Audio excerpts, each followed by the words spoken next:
वालेकुम दोस्तों, bio with Wasim के साथ मैं हूं वसीम अकरम और आज हम पढ़ेंगे branches of biology lecture number 2 class 9 chapter number 1 का तरफ।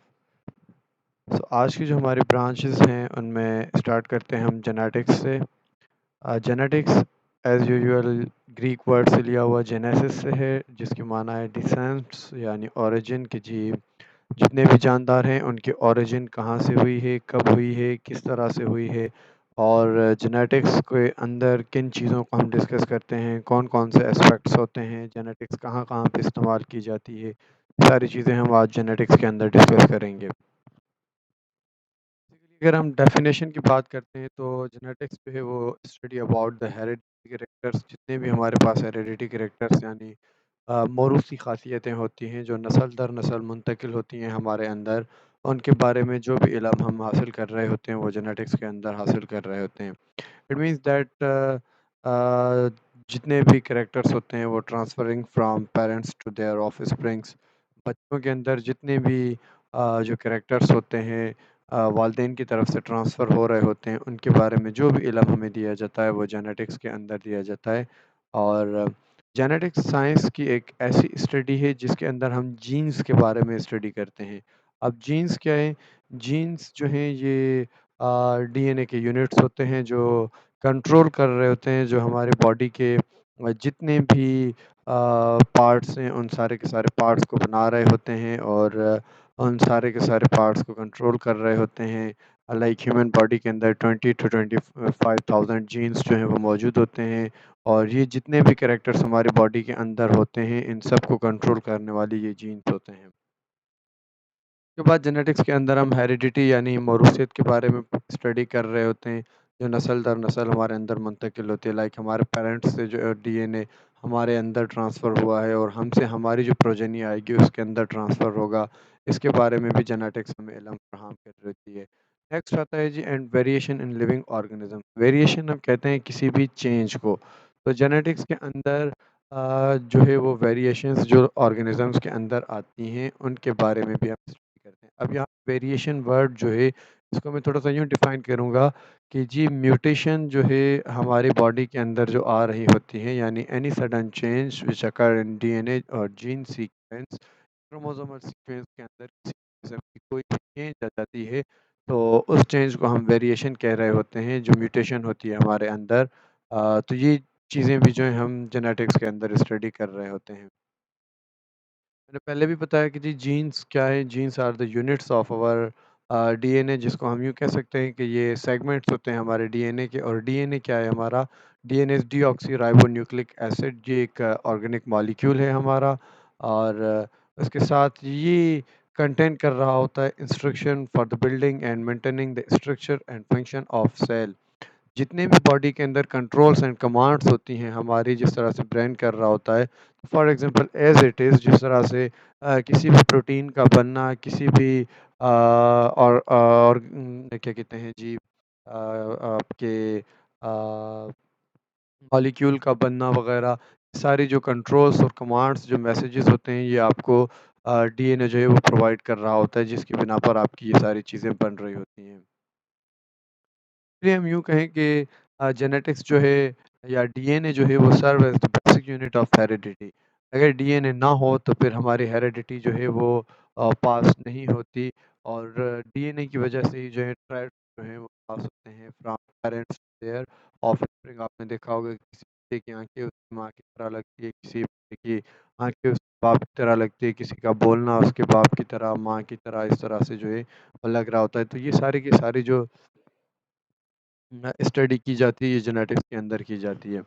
जेनेटिक्स के अंदर ना सिर्फ इन चीज़ों को स्टडी किया जाता है बल्कि जेनेटिक्स के अंदर जो जेनेटिकल डिजीज़ेज़ होती हैं उन डिजीज़ेज़ को स्टडी किया जाता है। जेनेटिक्स आपकी फॉरेंसिक साइंस में इस्तेमाल की जाती है।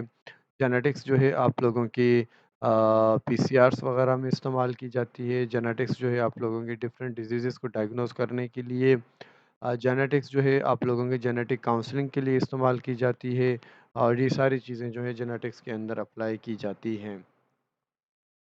नेक्स्ट ब्रांच आ रही है हमारे पास डेवलपमेंटल बायोलॉजी। डेवलपमेंटल बायोलॉजी भी ग्रीक यानी यूनानी ज़बान का लफ्ज़ है और ये एम्ब्रियन से लिया हुआ है। यानी डेवलपमेंटल बायोलॉजी जो है ये रिलेटेड होती है एम्ब्रियो से। एम्ब्रियो क्या है? एम्ब्रियन से लिया हुआ वर्ड है। ये एम्ब्रियो और logos means study to knowledge, जो आपको पता है कि जी किसी भी चीज़ के बारे में इल्म हासिल करना। एम्ब्रियो क्या है? जब स्पर्म एंड ओवम की फर्टिलाइजेशन होती है तो फर्टिलाइजेशन होने के बाद जायगोट और जायगोट के बाद जो हमारे पास बन रहा होता है उसे हम एम्ब्रियो कह रहे होते हैं। सिंपली इसकी अगर हम डेफिनेशन की बात करते हैं तो डेवलपमेंटल बायोलॉजी जो है वो फॉर्मेशन और डेवलपमेंट ऑफ एम्ब्रियो यानी माँ के पेट में एम्ब्रियो से लेकर के बनने तक जितने भी प्रोसेसेस होते हैं वो सारे के सारे प्रोसेसेस जो हैं हम डेवलपमेंटल बायोलॉजी के अंदर डिस्कस कर रहे होते हैं। यानी बच्चे के चेंज क्या आ रहा है, बच्चे की साइज़, बच्चे का वेट और इसके बारे में बच्चा नॉर्मल है कि बच्चा नॉर्मल नहीं है, एमनाइटिक फ्लूइड कितना है, प्रॉपर नहीं है, ये सारी चीज़ें जो हैं डेवलपमेंटल बायोलॉजी के अंदर डिस्कस की जाती हैं कि जी बच्चे का ब्रेन डेवलप कर रहा है, बच्चे की हार्ट डेवलप कर रही है या बच्चे की बोन्स डेवलप कर रही हैं। तो ये सारी चीज़ें हम डेवलपमेंटल बायोलॉजी के अंदर डिस्कस कर रहे होते हैं। अब डेवलपमेंटल बायोलॉजी जो है ये एक ऐसी ब्रांच है जिसका मेन फोकस जो होता है वो process by which organisms grow and develop, कि माँ के पेट के अंदर जो बच्चा है वो ग्रो कर रहा है, डेवलप कर रहा है या नहीं कर रहा। Not only in the womb of mother, but जब वो बच्चा डिलीवर होता है और इस दुनिया में आता है तो इस दुनिया में आने के बाद भी उसकी जो डेवलपमेंट होती है उस डेवलपमेंट के बारे में भी जो हम स्टडी कर रहे होते हैं वो डेवलपमेंटल बायोलॉजी में कर रहे होते हैं कि जो बच्चा डेवलप कर रहा है प्रॉपर तरीके से या डेवलप नहीं कर रहा। अच्छा, उसके बाद ये है कि जी it seeks to understand the mechanism and principles underlying the progression from a single cell. जो मैंने आपको पहले ही बता दिया कि जी सिंगल सेल हमारे पास जाइगोट जो है वो बिलाशक स्पर्म एंड ओवम से मिल करके बनता है, लेकिन zygote is a single cell. Zygote जो है वो एक सिंगल सेल होता है और फिर ये मिल करके आपके पास एक मल्टी सेलुलर ऑर्गेनिज्म बना रहा होता है जिससे मैं, आप और दुनिया के जितने भी मल्टी सेलुलर ऑर्गेनिज्म से वो बन जाते हैं with specialised cell type and tissues. इसका मकसद ये है कि जब जाइगोट बनता है तो जाइगोट में के अंदर कुछ जो है वो प्रोसेसेस होते हैं और उन प्रोसेसेस के बाद फिर आपका एक मल्टी सेलुलर ऑर्गेनिज्म बनना स्टार्ट होता है। इट मींस कि जी जाइगोट तो सिंगल सेल था लेकिन उसके बाद फिर उसके अंदर डिफरेंट टाइप के सेल्स आ जाते हैं और फिर जब सेल्स आ जाते हैं तो आप लोगों को पता होना चाहिए कि a group of cells which perform similar functions combine together to form the tissues. फिर टिश्यूज़ बनते हैं और फिर टिश्यूज़ के बनने के बाद जो है ऑर्गन्स बनते हैं लाइक हार्ट, ब्रेन, इंटेस्टाइन वगैरह जो भी हैं ये सारे आपके बन रहे होते हैं। और जब ये ऑर्गन्स बन जाते हैं तो ऑर्गन्स बनने के बाद फिर एक कम्प्लीटली ऑर्गेनिज़्म बन जाता है और फिर वो ऑर्गेनिज़्म जो है दुनिया में आने के लिए तैयार हो जाता है। अच्छा, this field explore the molecular, cellular and genetic processes that govern development. अब ये डेवलपमेंटल बायोलॉजी जो है ये ना सिर्फ आपके डेवलपमेंट के ऊपर डिपेंड करती है बल्कि मॉलिक्यूलर डेवलपमेंट, आया प्रोटीन्स प्रॉपर तरीके से बन रहे हैं, काम कर रहे हैं, आपका डीएनए जो है वो प्रॉपर तरीके से काम कर रहा है। प्रॉपर तरीके से काम करने के मुराद ये है कि इसके अंदर किसी किस्म की कोई म्यूटेशन तो नहीं आई, कोई सिंड्रोम तो नहीं आया जिसको हम जेनेटिकली डिसऑर्डर कह रहे होते हैं। सेल्युलर लेवल प्रॉपर हो रहे हैं और जेनेटिक प्रोसेसेस जो हैं वो प्रॉपर काम कर रहे हैं, कोई जेनेटिक डिजीज़ तो नहीं हो रही। तो ये सारी चीज़ें जो गवर्न कर रही होती है डेवलपमेंटल बायो। नेक्स्ट ब्रांच हमारे पास आ रही है एनवायरमेंटल बायोलॉजी यानी माहौलियाती हयातियात। माहौलियाती हयातियात से मुराद ये है कि जी ये बायोलॉजी की वो ब्रांच है, बेसिकली ये एनवायरनमेंट की ब्रांच है और इसकी इंटरेक्शन बायोलॉजी के साथ है। ये वो ब्रांच है कि जिसके अंदर लिविंग ऑर्गेनिजम्स और नॉन लिविंग फैक्टर्स या ऑर्गेनिजम्स जो हैं वो एनवायरनमेंट के ऊपर किस तरह से इफ़ेक्ट्स कर रहे होते हैं। मिसाल के तौर पर हम एक मिसाल ले लेते हैं कि जी अगर हमने कोई भी चीज़ खाई और उसका रैपर जो है वो समंदरों में फेंक दिया या दरियाओं में फेंक दिया तो उससे जो फिर आपके क्या कहते हैं एक्वाटिक लाइफ होती है वो डिस्टर्ब होती है।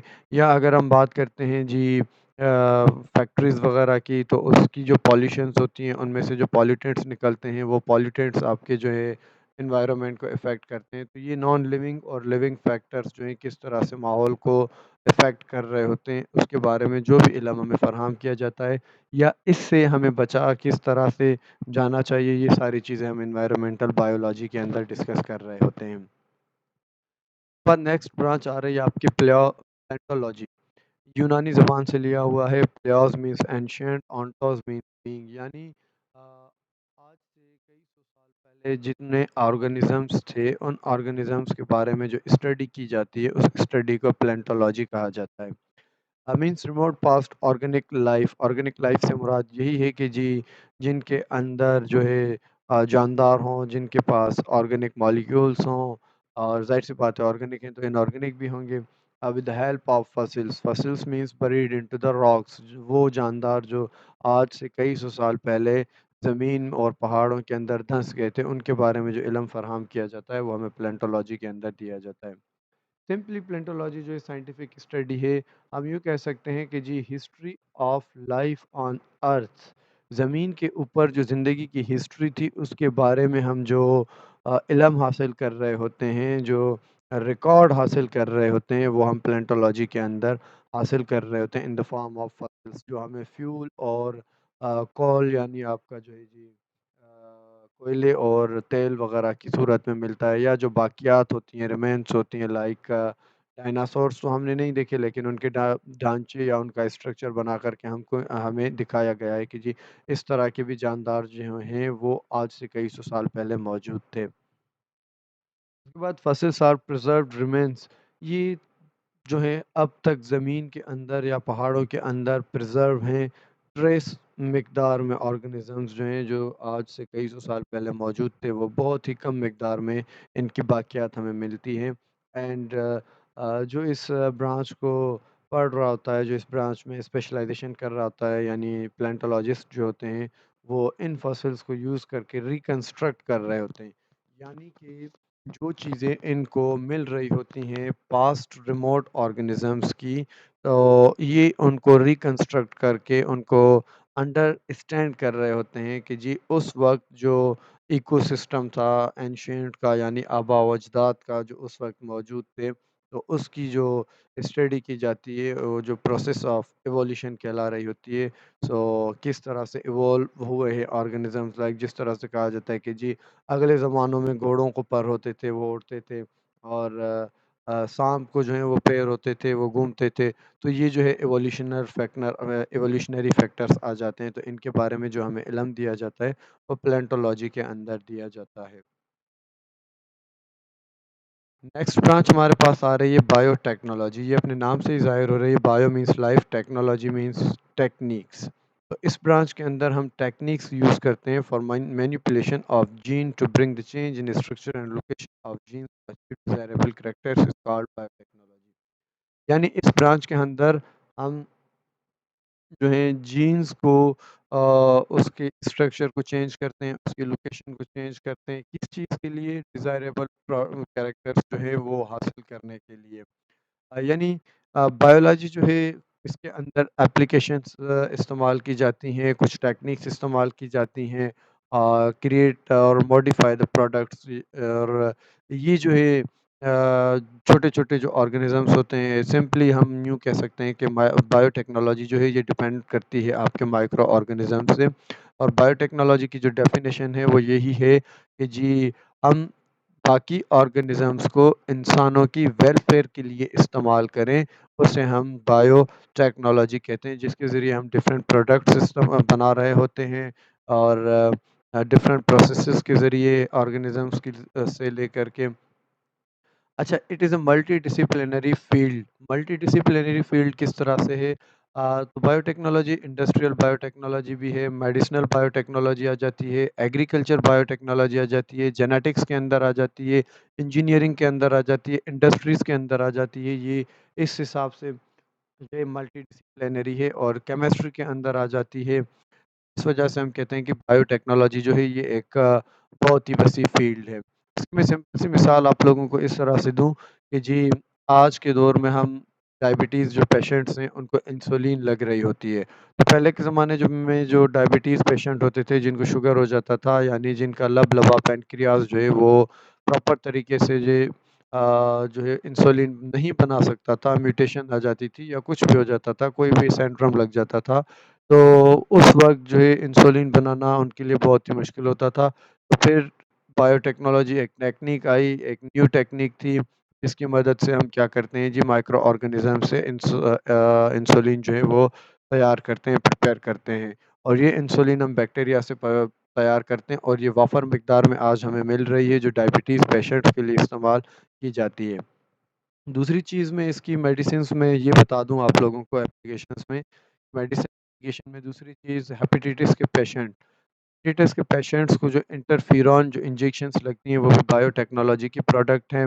उसके बाद अगर हम इंडस्ट्री की बात करें तो इंडस्ट्री के अंदर डिफरेंट किस्म के जो हैं जी डिटर्जेंट्स जो आप लोग कपड़े धोने के लिए बना रहे होते हैं, ये चीज़ें आपकी बनती हैं, चमड़ा बनाने के लिए काम आती हैं। और जेनेटिक इंजीनियरिंग की अगर हम बात करें तो जेनेटिक इंजीनियरिंग में हम डिज़ायरेबल प्रोडक्ट्स यानी जीएमओज़ आप लोगों ने सुने होंगे, जेनेटिक मॉडिफाइड ऑर्गेनिज़म्स। तो ये जेनेटिकली मॉडिफाइड ऑर्गेनिजम्स हम तैयार कर रहे होते हैं अपनी नीड को पूरा करने के लिए। सो ये जितनी भी चीज़ें हैं, ये जितनी भी एप्लीकेशंस हैं, ये सारी की सारी बायोटेक्नोलॉजी के अंदर ही इस्तेमाल होती हैं। उसके बाद आ जाती है जी पैरासाइटोलॉजी। पैरा मीन्स अप, और यानी ऊपर, ठीक है जी। और पैरासाइटोलॉजी जो है ये स्टडी ऑफ पैरासाइट्स से, पैरासाइट्स के मुतालिक जितनी भी हम स्टडी हासिल करते हैं, इल्म हासिल करते हैं, वो पैरासाइटोलॉजी के अंदर हासिल करते हैं। पैरासाइटोलॉजी बेसिकली साइंटिफिक स्टडी है आपके पैरासाइट्स की और पैरासाइटिज्म की। पैरासाइट्स क्या हैं? पैरासाइट्स इज़ एन ऑर्गेनिजम्स जो आपके होस्ट सेल्स के अंदर रह रहे होते हैं, होस्ट सेल के ऑर्गेनिजम्स में रह रहे होते हैं, और उनके अंदर रह कर के उन्हीं को नुकसान पहुंचा रहे होते हैं, उन्हें हम कहते हैं पैरासाइट्स। मिसाल के तौर पर, if we are talking about the protozoan, तो ये काफ़ी सारे टाइप्स के होते हैं, लाइक प्रोटोजोआ हो गए आपके पास, जिसमें आपके मलेरियल पैरासाइट्स आ जाते हैं, जिसको हम प्लाज्मोडियम कहते हैं, आपके टिक्स आ जाते हैं, लाइक आपकी लाइस आ जाती हैं, इस तरह से आपके जितने भी पैरासाइट्स हैं वो आ जाते हैं। तो जिस तरह से हम अगर बात करते हैं जी अपने प्लाज्मोडियम की, तो प्लाज्मोडियम आपके होस्ट सेल्स में रह करके आपको मलेरिया काज करता है। वो अपने जो है वो होस्ट से खाना भी ले रहा होता है, अपनी ग़िज़ा भी ले रहा होता है, नॉरिश भी कर रहा होता है ख़ुद को, और उसके साथ-साथ उसको नुकसान भी पहुँचा रहा होता है। इसी तरह से आपके हेलमिन्थ्स आ जाते हैं, जैसे वर्म्स हो गए, कीड़े हो गए, जो बच्चों के अक्सर पेट्स में पैदा होते हैं। आर्थ्रोपोड्स हो गए, आर्थ्रोपोड्स में जिस तरह मैंने पहले ही आपको बताया कि जी टिक्स हो जाते हैं हमारे पास, लाइस हो जाते हैं। टिक्स की अगर हम एग्ज़ाम्पल लें तो आज के दौर में अभी रिसेंटली एक पैंडेमिक चल रहा है, कोंगो वायरस, वो इस टिक की वजह से ही होता है। और उसके बाद डिफरेंट माइक्रो ऑर्गेनिज़म्स आ जाते हैं, लाइक बैक्टीरियाज़ हो गए, वायरसेस हो गए, लाइक वायरसेस में हेपेटाइटिस का वायरस जो है वो हेपेटोसाइट सेल्स, जिगर के सेल्स में रहता है, और जिगर के सेल्स में रह कर के वो वहाँ पे अपना खाना भी वसूल करता है, वहाँ पे रेप्लिकेट भी होता है, वहाँ पे अपनी तादाद भी बढ़ाता है, और फिर उसी होस्ट को क्या करता है कि जी डिज़ीज़ कॉज़ करता है।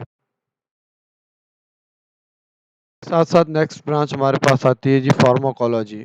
फार्माकोलॉजी फार्माकॉन से लिया हुआ है, फार्माकॉन की मीन्स है ड्रग, यानी दवाई।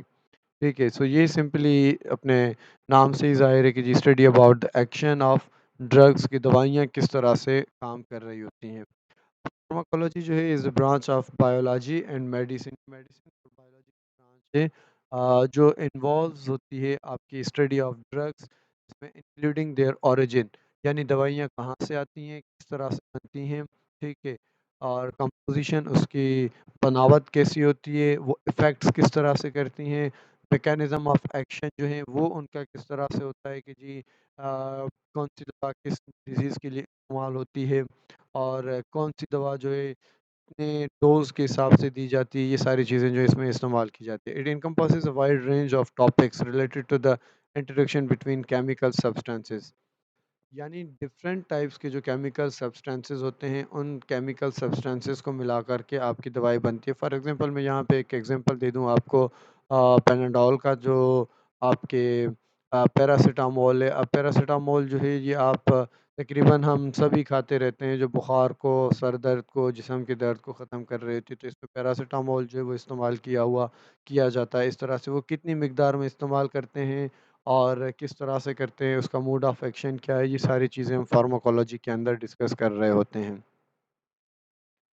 अच्छा, उसके बाद है कि जी with focus on understanding how drugs can be used, ये कि जी how drugs can be used to prevent, किस तरह से बचाया जा सकता है, डायग्नोस किस तरह से की जा सकती है, और दवाइयों के ज़रिए इन बीमारियों को ट्रीट किस तरह से किया जाता है। मतलब कि जी कितने मिकदार में, कितने डोज़ में ये दवाइयाँ देनी होती हैं हमें। नेक्स्ट है मॉलिक्यूलर बायोलॉजी, ये रिलेटेड टू द जेनेटिक है। जेनेटिक से एक ब्रांच ही है, study of the organic molecules which constitute cell and its organelles.